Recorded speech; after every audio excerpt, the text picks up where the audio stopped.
Good morning, everyone. Morning.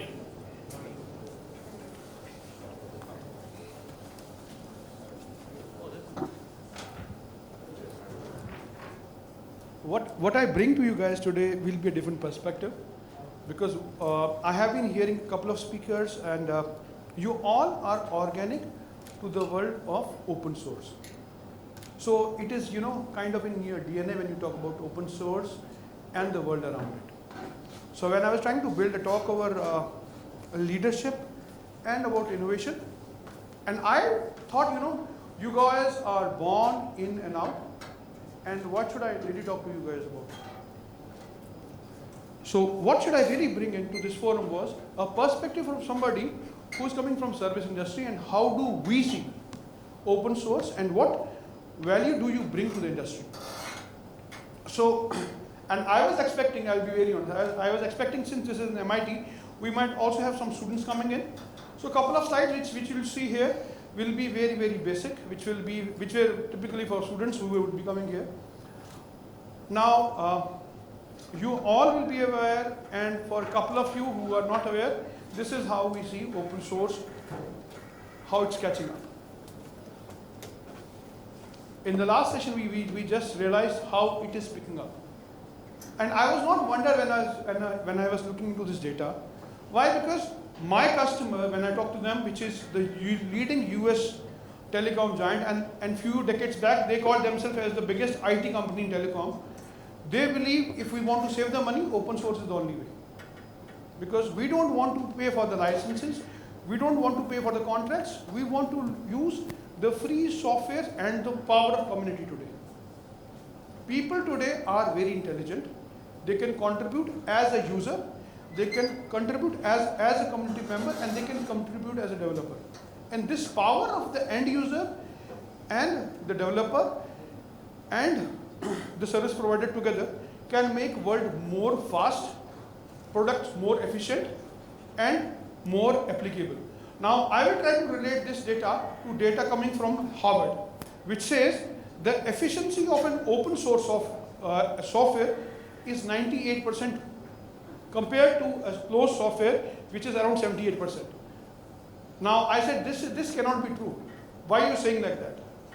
When you look into a development cycle of a typical software, which is a closed software, you get a customer involved in early stages. They can give the requirements, and then you develop on top of it. The communication that we are discussing in the previous session is very limited. Even if you are using agile, scale agile, what kind of agile you use, what you really do is you do a frequent communication in demos or in requirements, and that's it. But there is no too much of communication happening there. Whereas when you use open source, there are communities, there is sharing of resources, there is everything transparent. So whatever we develop, it is together. It's co-created and coordinated. So what really happens is, there is the possibility of gap is reduced. So that is why the efficiency and accuracy of the output that is going to come is on a higher side. And that is why the Harvard says that 90% of the time, when you develop such softwares, it is going to meet the requirement that we have. Now, this looks very fantastic. Now, does it mean that adoption of open source will go high? Companies will use more software which will be based on open source? That's it? Or will it also go to the other partner of software industry also? The answer is different. There is a service-based industry booming up as part of open source. I come from a managed services industry. And the biggest myth we have for open source is, who will manage this open source? Who will provide this L1, L2? Whenever I have issue, where should I go? Whom should I find? Who is the developer? Who developed it? Who is the father of this orphan child? We don't know. But the way the service industry around open source is picking up, it is no more an orphan. You have people who are going to support you whenever you will have issues. So what really is happening, there is a lot of integration, deployment, training, consulting, managed services and support which is getting stitched around the open source. And this is becoming a full-scale industry which is going to take over everything around software development soon. Now this is something, this is fantastic. This is coming from BCG. And this is not a wonder. 99% of software Fortune 500 companies are currently using open source. If you're smart, you're already on the right side, on the right path. 80% of IT departments will increase the use of open source. This is the right fit. This is how you should be doing it. If you're not doing it, you're on the wrong path. 35% of the enterprise softwares are developed on the open source today. And 56 million developers are contributing towards open source. Now, there is a big gap. There was a survey done. Again, I'm a big fan of Harvard researchers because they give you wonderful insights. So there was a survey done on Indian IT professionals between the want and the work they are doing. So what was found is a lot of Indian industry today is managed services. Not everybody in Indian IT industry is working on development. And if you go to a college student in this campus also, everybody will say, I want to be a developer. And I want to work in an R&D project only. But after 4 years, a reality check happens and you look for a job. But are you happy? The answer is no. Why? Because the development, Walakid is not satisfied. But open source is a way where you can really get it hitched. So there is 30% rise of open source community members in India, where people from colleges started using GitHub. For example, yesterday in keynote, we came to know MIT is extensively contributing to Git. There are a lot of projects being handled from this college. So what really happens is, even if I am not part of the core development role today, but my side hustle continues. And what really is happening, people still strive for the role of development in future because I continue to work on this as part of my open source communities. So there is a gradual increase of people who use open source as their dream jobs to work and contribute toward the development roles. Open source projects are lifted in GitHub. 10,000 lines are added to Linux every day. Now this is all about open source. Simple language, open source for somebody who is waking up today and asking me what is open source, just for them. Now looking at the previous slide, it looks to be a very sunny day, okay? Open source world is very sunny.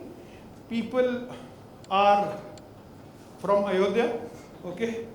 And they believe in God. They don't fight. They know what their roles are. They deliver their work on time. They share everything. And what you call as, in Agile we call as self-organized teams. So in such teams, you don't need managers. You don't need leaders. So then I paused and said, Ravinder, why you are wasting their time? You are coming between their break and let them continue with the break. They don't need leaders. In open source, you don't need leaders because everybody is self-organized, self-anchored. They know what they want to do. They get their work. They contribute. They feel happy. And they're also getting money now. Done. Nothing is needed. Perfect. Life is going to be good. Nothing is needed. So this means in Pune, we don't need any traffic lights. Traffic can work on its own because we have highest level of civic sense in India. Everything is good. But truth is not that simple. We need it. And why we need it is very simple. I took an example of waterfall model because I want to show my closed way of working is very simple, which is not actually. Closed model is very simple. Even today I was talking to my customer today, he said, add one news story. I said, no. Scope is closed, I will not add anything. But closed, you have a control. Because you get money for it, you have a limited team, you can work with them and close it. But in open source, your power is people. And sometimes people are not in your control. They are not working for you. So the first difference is, collaboration and cooperation. And I took some time to understand the difference here in terms of this word. Why? Because as a leader, I can collaborate with my team. People in the same organization, with same mindset and same finance. I can control them in different ways. But the moment I said open source, people are not liable to work with me. They can cooperate with me if they want to. if we have common goals. The moment community is shaky, people will leave it. There is no legal agreement between you and me to work together. I have been part of multiple communities and I have left them. Why? Because I don't feel that we are working towards the same goal anymore. So you really need a leadership. And you don't need those bosses here. You need leadership here. Why? Because you need to anchor the team. You need to lead them and make sure the goal is always on the right hand side. You are working towards that goal. So leadership remains very important because you, again, it is a classroom training. Leadership without authority. You have no authority on the community members. But you motivate them. You lead by example. You set the processes, you set the governance, you make sure they are implemented. And this is how I want to make sure that we are able to do it. So it is very important that we are able to live it. Then community. Community is very important. Community, you are running a community with people. And people with different mindsets, different psychologies, different geographies, and different cultures. In India, people don't talk, but they assume a lot. How to get them engaged? On the other part of the world, where I work with people from Israel, they are very expressive. How to make them control is a different game. So you work with different geographies, you work with different kind of people. How to make sure that you organize these communities? How to have them promoted as contributors in your community? How to get their visibility? How to create a path forward for them? How to motivate them is one of my job. So getting them done is very important. Now, engagement is very important in the open source. From end to end. I'll give you a few examples in the end and then we can talk about this later, maybe later. Now, if I have to summarize, what I really need to do is inclusiveness. We spoke about it in the previous, and I was like, he talked all about it. What will I talk about now? Now, inclusiveness is very important. In any open source or any crowd-funded community, if you are not valued, you will leave. So you have to find a way to make sure everybody is included. So first way is to make sure to find your audience who are part of your community. Know your community. In today, I know a lot of leaders who are my colleagues, they don't know their teams. But the biggest thing that anchors them is the salary. You all work for the same company. You all are, hooked by the same processes, by same law in the company. So it's fine. But here there is nothing which is getting you together. It is only the community that is getting you together. So I should know my community very well. Growth is never in terms of money. I have seen it multiple times. Growth is not always about money. It is growth in terms of my aspirations, my knowledge, and the authority I am getting. The power I have, the knowledge I get. So how do you define growth is very important. How do you grow? How do you expand? If you are growing as a community, how do I make sure my community is also growing? My key members are also growing. How do you expand over there? Everybody's responsibility. How do I make sure everybody is accountable? You are not going to run the whole show all alone. So how do you get everybody opt-in? How do you motivate them? An enterprise, if you want to really grow, you have to have that vision. So that is how you become over there. And now, to do all this, you need to have a very strong governance and strategy in place. Without that, you are not a leader here. Be any kind of leadership, you must have these two key integrants. This is a secret sauce. I personally believe, and Brian was talking about not to have automation may or may not be there. I personally believe whenever you have multiple stakeholders involved, coordination is the biggest problem. Again, with my experience, I feel automation serves as a plate for you or a platform for you. So I would always encourage automations as the base. Why? Because if you want to set up the governance, how do you set up the governance? Not by doing these fancy talks. You will set up some KPIs, you will set up some measurable targets, you will set up some key check-ins. How do you measure them? You want to have some dashboards where you can check and you can see it, you can plot it. And I don't want to do it manually. I want things to be done automatically. There should be indicators which I can see and everybody can see. So this is where my automation should come into picture. Companies, again, McKinsey tells companies which are driven by automation in terms of governance, they are always in control because there is never a bias. I have seen myself, I don't know how many of you know about this watermelon SLAs. Now watermelon SLAs are SLAs which look green. Green. 9.999. Customer is saying, very good, wow, you are achieving it. But if you look inside them, there's a bloodbath happening inside. To achieve that 99.9999, people are dying, they are slogging, they are working like anything. But customer sees only green. It's a watermelon which is all red from inside. So we don't want to do that. And why we are showing it green? Because customer is happy, we are happy. But if this is driven by automation, automation is never biased. It will say, yeah, you are achieving customer satisfaction, you are delivering every iteration on time, but at the cost of burnout for your people. One of the key parameters is going high. So automations can help you to make sure the governance is on time. Now strategy is something that we need to decide. And strategies are generally frameworks that the strategic team members should be involved. This is everybody should be involved. And there are different ways to define strategies. One of them I took from BCG and just brought it here.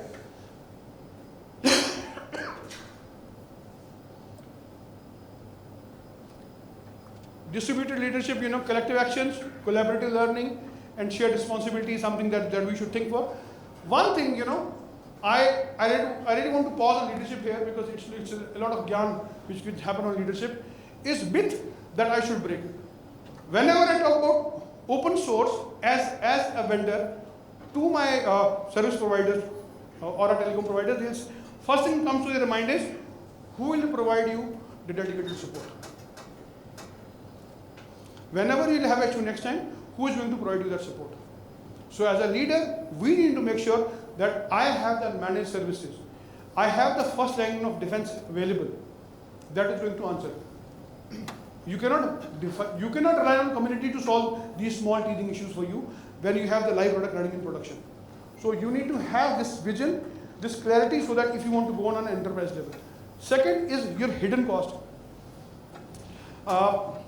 MySQL, we did a recent implementation there. Initially it looked very wow, fantastic, good. Then we said, this is crashing. No, this is enterprise. This data set is not for the free version. Get an enterprise one. Then why I should go for MySQL? Let me go somewhere else. So hidden cost should not be there. It should be very transparent and clear. So that is something we have to be very clear. Compatibility, integration, and other issues. A lot of complex architectures that we have, which are there in the industry, that feasibility study should be done. In a lot of cases, I have seen very small players which are coming into picture today. They have this quest of showing themselves as the fresh minds, and they come into a lot of stuff, and then they get caught in this compatibility. So as a leader, I should define my scope. This is possible, this is not possible. Not possible, you need to get customizing done for somebody else, or this is in my 3.0, 4.0, you have to wait for 1 year.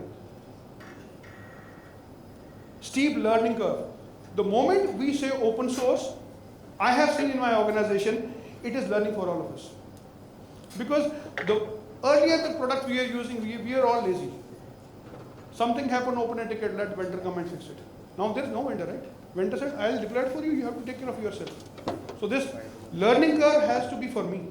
I should be ready to take that curve. So set the expectation right. Guys, I will train you, but this has to be done by you. Security and risk, vulnerability, log4j, other kind of occurrences will happen in future also. Vulnerability keep coming and security threats are getting a lot of attention from everywhere. So how do you address them? What is your assurance that you will cover all the security aspects in your product in future? Fragmentation, this is the very basic, since when you develop products on open source, you fragment them. People feel, the feature will never come. You fragment it too much, that the real meat will never come out of it. This myth has to be broken. Again, this is typically for us. Whenever we say Amdocs, we say Customer wants to host something, but we will not host our IP over there because we'll lose it. So we don't want to do that. So how do you take this myth out of it? What are the solutions you can offer is something that we need to talk about. Now, something very important I want to cover here is innovation. We all know Google for YouTube, for Gmail, and for other products also, right? And how many experiments does Google do every year? Do we know? Thousands. There are on record 11,050 failed experiments which Google has closed after funding. And they are okay to share about it also. This is the innovation DNA which they have. Now, innovation rides on failures. Give me capability to fail. I have been part of a lot of discussion in my career where people say, मैं innovation का पैसा देता हूँ, give me savings. And I tell them, innovation never gives you money. Innovation may give you something, and it may not give you something. It may give you only learning. That this is not the right way to do it. Are you ready to invest on it? Then people don't invest on it. Well, this is the fundamental for innovation, that give me a playground to fail, or give me a playground to play. Now, in closed software industry, we run onion margins. And the previous talk, I was really happy to feel it, that open source is the core around which we can build the business. So what really happens is, if you really want to innovate, you don't want to invest too much. You want to do really small POCs and not adding too much of meat into it. So what you really need is something like open source, which will help you to add this meat into it. Now, when you talk about innovation, it is not so simple. Because you don't know what you want to do. There is never a clarity. If you have a clarity, you would have defined, designed, and launched it also. That is how innovation works. We never had a clarity. That is why we were running into the loops. And this iteration should continue multiple times. That is how the refinement will come for us. Yesterday when we were talking to MIT also, prototyping is itself a new job. Here you come, design a prototype, let it fail, and go back, work on it, come with something new. And after a few iterations, there will be time when you will get something which is where the failure percentage is less. And that is how we want to work on it. Now, should I fail alone?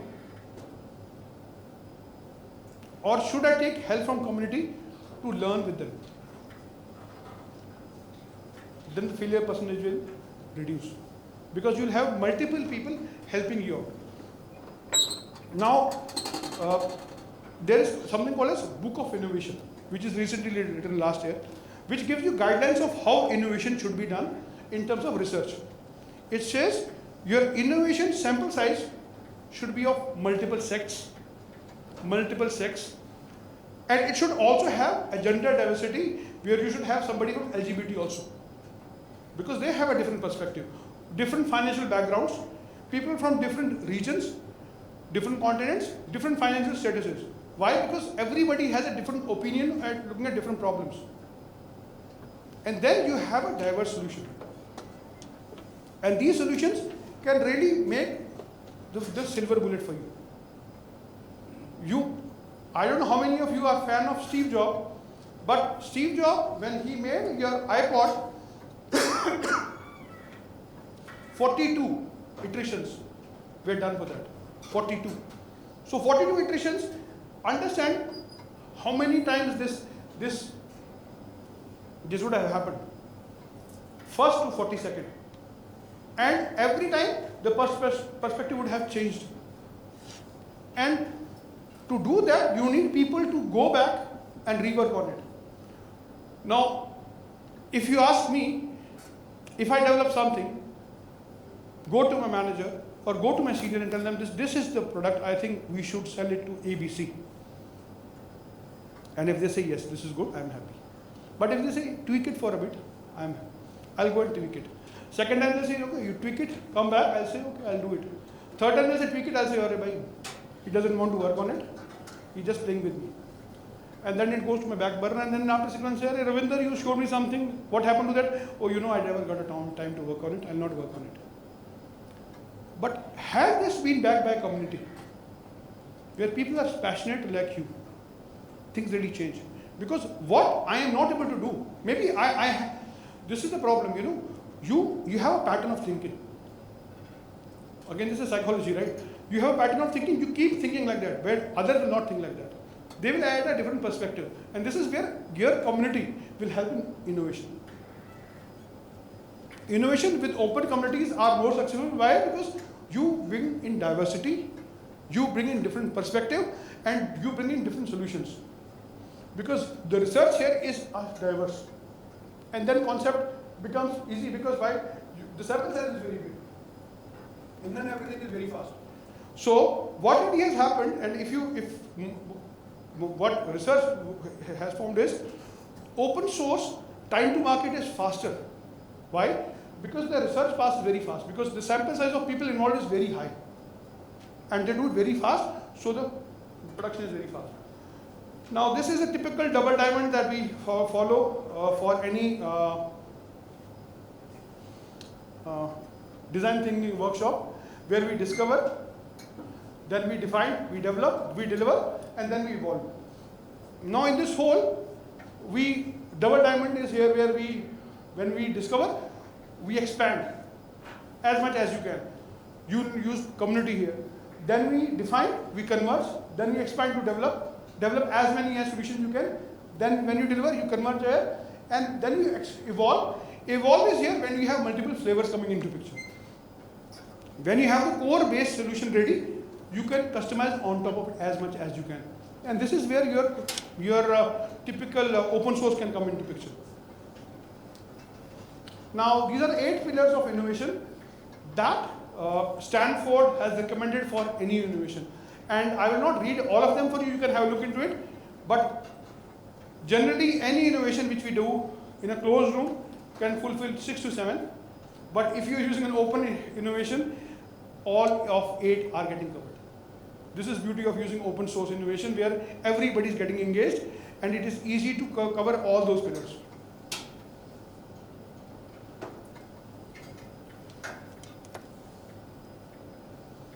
I thought of talking about innovation which are very unique and how they're helping. How many of you know about Lego? How is Lego developing their new products now? Now, for example, if you want to develop a typical for Pune, Lego new version is for Pune, okay? Say, we want Pune themed Lego new box or something. So we need 10,000 recommendations for it. If we have 10,000 recommendations for their product design team, they'll develop for us. So they don't do this R&D anymore. They have an open page where you can go and submit that we want a Pune theme based Lego set available in India, and you post it there. 10,000 verified users will go and vote for it. Yes, I am going to buy it, I am going to buy it, I am going to buy it. They'll know, okay, these people are people who have bought in the past also, and there are verified users. Yes, 10,000 people are saying they'll buy it. Okay, this is the size of people, set that India people generally buy. Done. Let's develop it. This has reduced their loss by 30%. Because this is coming from the horse's mouth. Earlier what was happening, they were developing Titanic, Antarctica and whatnot, and people are not buying it. They don't know what they want to buy. So they said, you know what? Let's go and ask people only, what do you want? Now they have a page where people can go and ask, this is what I want. 10,000 people will come and say, I want this. Let's go and buy it. Facebook. Now Facebook ran short of the idea, what should we do? What are the new features we should have? Your pride flag. Pride flag was introduced by Facebook. And pride flag came from one of their, blue collar workers. They did a hackathon, said what should be the new feature we should introduce? People gave thumbs up, do this, that. A blue collar worker said, LGBT community, everybody is there, why don't we do something for them? Why don't we have a flag for them? Wow, great idea. Let's introduce. These were introduced by them. Telegram, open innovation, it gives you bots. Whatever you want to do, do it. Why it's famous? Because it gives you your own way to communicate. Whatever you want to do it yourself. WhatsApp is good, great. People are using it. People feel it more secure. I don't know how they feel it's more secure than Telegram, but Telegram gives you interface. It gives you power to create your own content. Let's do it. Samsung said, you know what? I can fight with Apple, but I want to use power of community. So they developed their own R&D centers where people can come in. They can develop their own solutions, and they have 4 centers right now across the world where people can come, develop their own technology and work along with Samsung. Patent is with the person who will develop it, but Samsung will work along with them. NASA wanted to decide the kit of the medical equipment that a person will carry in their next man mission. Now this algorithm they were not able to write. They did an open hackathon, and they got 20,000 entries, and based upon that they decided it, that how much it should be.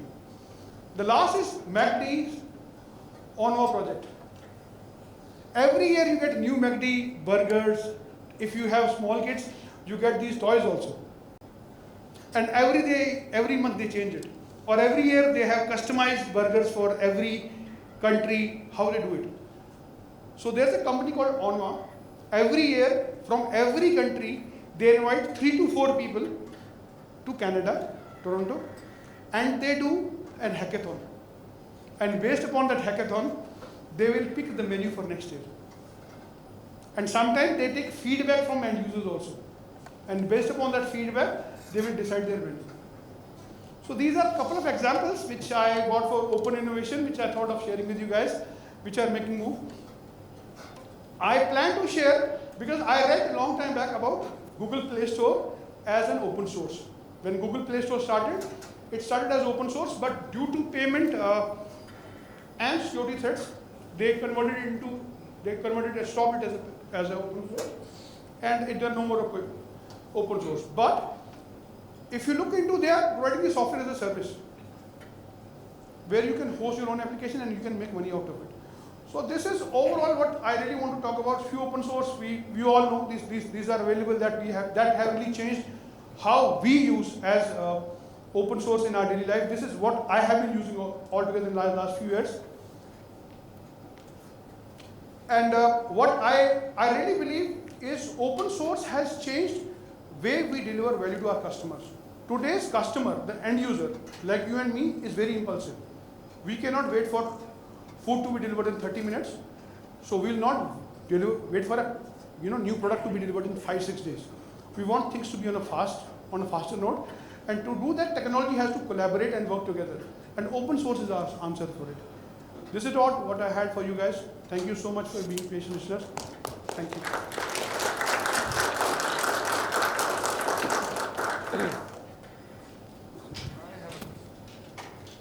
Okay, I have a question. Yeah. Do we have time for Q&A? Yes. Okay. The community, everyone is a leader, right? Yeah. So how do you make sure that it doesn't turn out to be a hierarchy structure? Like, as you said, there's no bosses, but Yeah. you need to have, someone needs to push people or motivate people to do stuff as well. So how do you make sure the balance is there? See, somebody has to take the control, right? So control has to be with a governing body or an individual, that has to be there. But then again, you don't want to be a typical traditional boss culture where boss does nothing. Here you lead by example. That is the difference. I will tell you one thing. I was just reading about hierarchy structure in an open source organization versus traditional organizations. We have very fat organization in traditional organization where 28% to 30% is only management layer, versus here it is less than 10%. I think so he has 2 pieces. One is he talked about governance, what you are telling, Yeah. right? That it should not be a traditional leader. Another point, I think so, what you mentioned, Devang, was that how to motivate. So in open source, I think so, governance is something what is required so that the things are still very well organized and managed, even though it is open source. But to motivate that, I don't think so. Whoever will be part of governing those things, would be the same people who can motivate, even though they can be a good non-traditional leader. I don't know. I'm just See, motivation is altogether a different leadership skill. Okay. Motivation for me, for example, is taking me for a lunch. Okay. But for you, it may not work, right? So, as an individual, as you get seasoned, you find a way to motivate people. For somebody, delegating him to approve a new post in community is a motivation. So you have to find the way what people feel motivated all about. so that's a community effort. Yeah. I don't think so. Individual and community effort. Yeah. Clear. Thank you. So for open source leader, is it more mentorship or coaching? See, it has to be combination of both. Because they look both in you. So you have to show them the way. So it has to be combination of both.